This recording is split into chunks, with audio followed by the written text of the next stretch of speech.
Hey, what's up, people? Welcome to another episode of Peace and Education, where we just discuss educational trends, topics, and all that good stuff. Today is going to be our AERA update. I'm gonna jump in real quick and talk about this week's articles. There were three that were released this week on the AEAR in the news. This is typically articles from studies that were released by AERA, and somebody took those studies and then wrote them up into article form and got them published somewhere. So we're going to jump into those three and see kind of what's trending this week.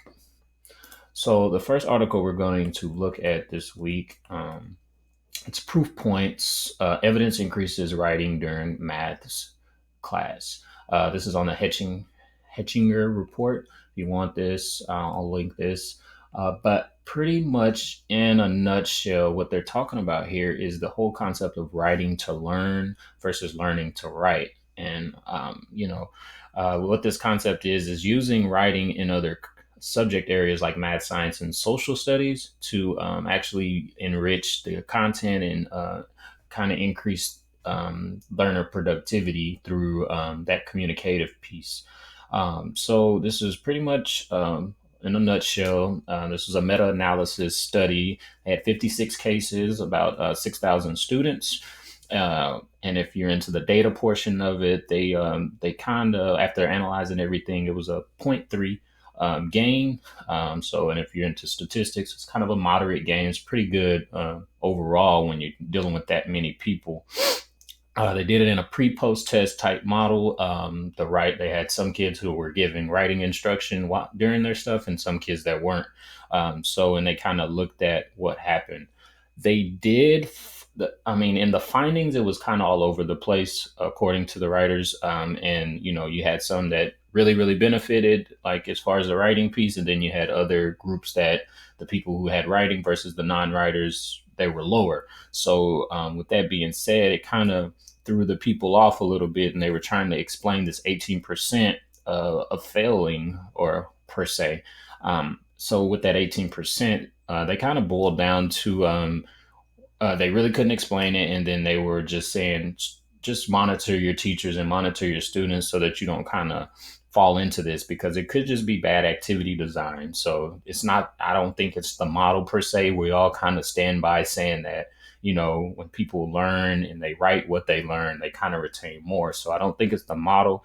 We would probably have to take a deeper dive into those individual cases to figure out what was going on.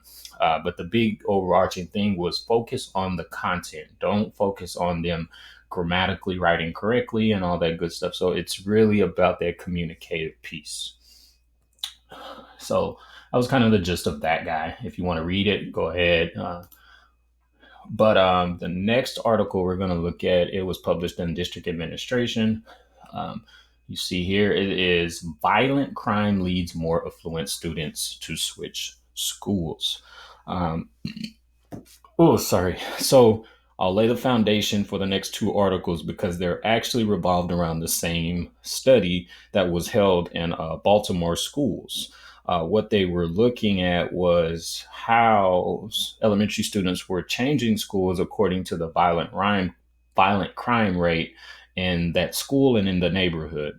Um, so the first article, this article here, it kind of speaks to how when students transfer, it kind of creates this school instability. And, with the teachers and with them, it's just, it kind of has a domino effect with when students are switching.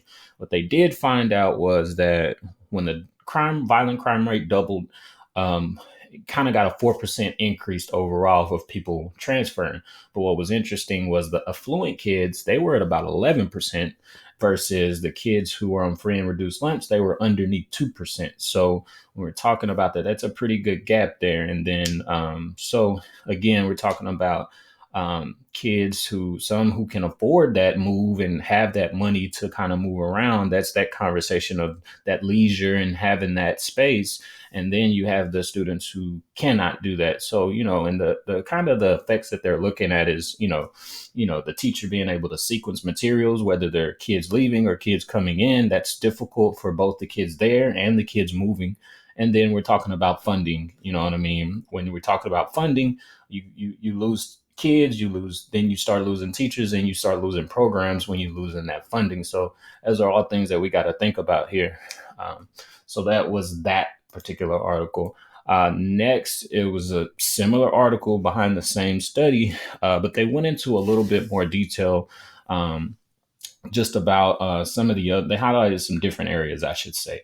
So, one of them being the students are more sensitive to violence that is in the school than in the neighborhoods. So, with that idea is if we create this safe zone around the schools and in, the safe haven of a school is you can increase your enrollment, you can still maintain your kids, regardless of what's going on in your neighborhood surrounding you. You are more impactful as a safe haven as a school.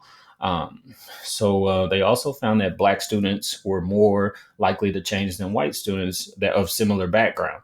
That was kind of interesting, and they kind of put a quote in there that said that kind of speaks to the instability in their life, and you know what I mean. That's kind of I don't know about that just yet. I would have to dive into a little bit more before I kind of stand behind that particular reason of why. Um, Ultimately, though, again, they're looking at turnover and the effects of turnover. That equals, starts affecting your performance as a school, which we know is tied to your school climate and your funding. So if all of that stuff starts to decrease, you'll kind of see those effects. They started to offer some solutions in this article. The solutions that people are looking at is either to increase school resource officers, which is the officers on campus, or increase the mental health professionals. You have some folks who are arguing that we need to increase student resource officers and not necessarily do the mental health piece. Then you have some who are flipped and saying that we need to increase mental health and not have school resource officers at all. So the administration, future administration, future President Joe Biden and his staff has kind of made point that saying that they're going to try to do both.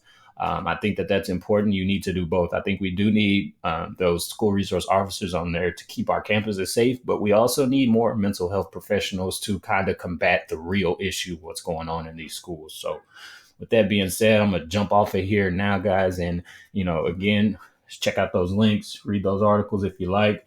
But this has just been another quick rundown to give you what's going on. Peace.